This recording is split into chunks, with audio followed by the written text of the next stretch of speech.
83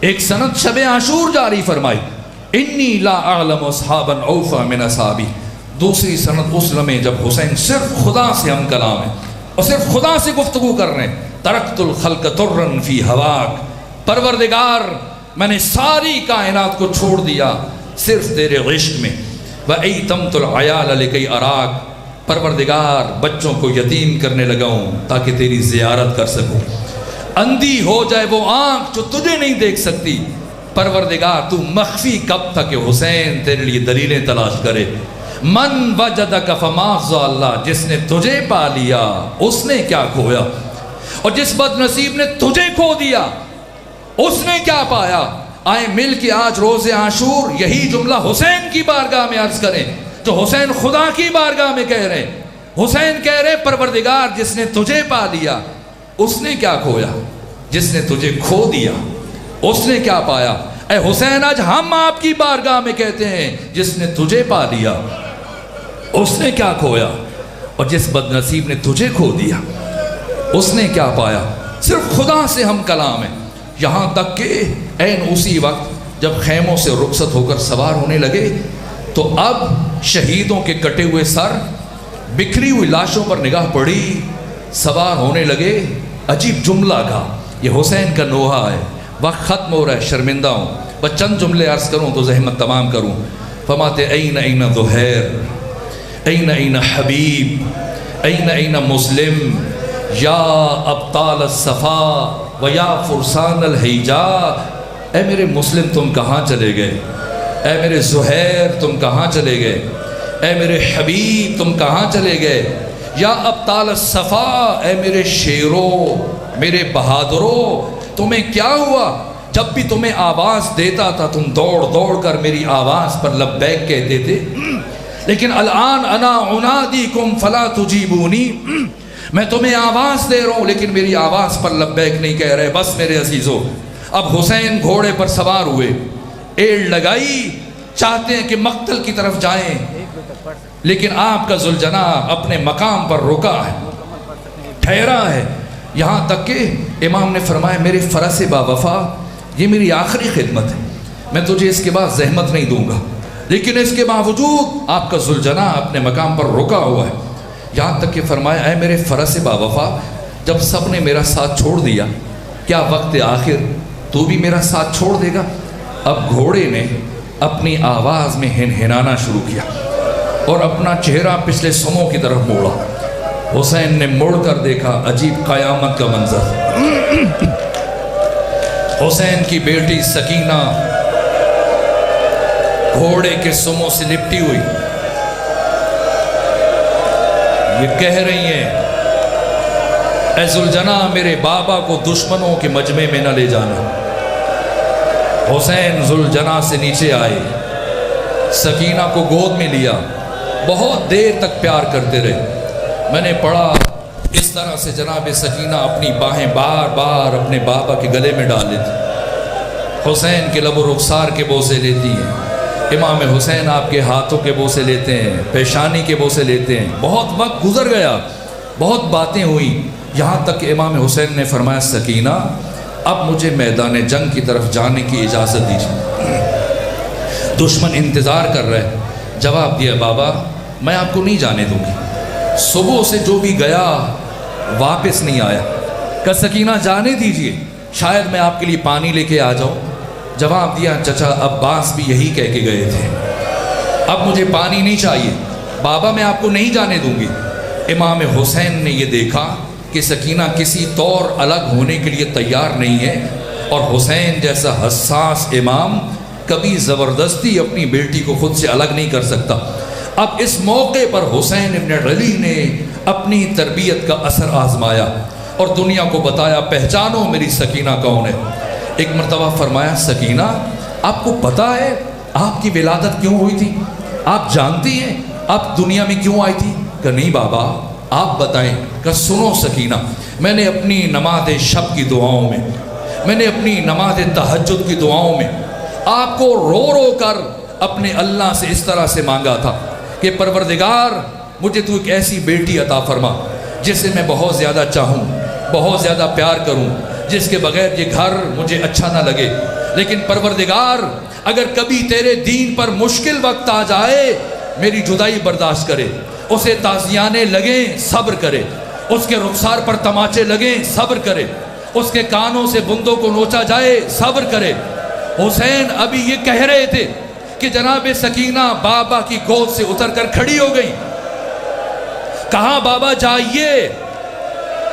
اب حسین میدان کربلا میں پہنچے، یہاں تک کہ خطبہ دیا، اور خطبہ دینے کے بعد جب کسی پر اثر نہ ہوا، اب وہ مرحلہ آیا کہ کربلا کی تاریخ کو مکمل کرنے کے لیے حسین ابن علی جہاں اپنا صبر دکھا چکے، جہاں جرأت اظہار دکھا چکے، جہاں امر بالمعروف نہی از منکر کر چکے، اب وقت آخر میں دنیا کو بتانا ہے کہ خبردار کوئی حسین کو کمزور نہ سمجھے، کوئی حسین کو بزدل نہ سمجھے۔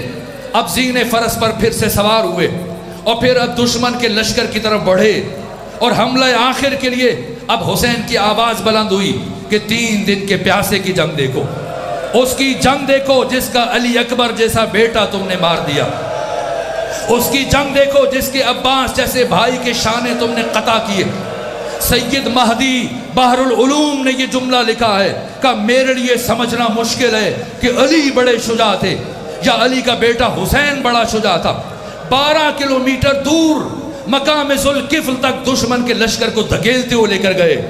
الامان الامان کی آوازیں فضاؤں میں بلند ہوئی، اور دشمن کا لشکر میمنہ میسرہ قلب لشکر حسین کے سامنے ریوڑ کی طرح سے بھاگ رہا تھا، یہاں تک کہ جنہوں نے پاکستان کا قومی ترانہ لکھا ہے ابو الاسر حفیظ جالندھری، وہ بھی حسین کی اس کیفیت کو نظر انداز نہ کر سکے، اور داد شجاعت دیتے ہوئے ابو الاسر حفیظ جالندھری نے لکھا لباس ہے پھٹا ہوا، غبار میں اٹا ہوا، تمام جسم ناسنی چھدا ہوا کٹا ہوا، یہ کون سی وقار ہے، بلا کا شاہ سوار ہے کہ ہے 1000 قاتلوں کے سامنے ڈٹا ہوا۔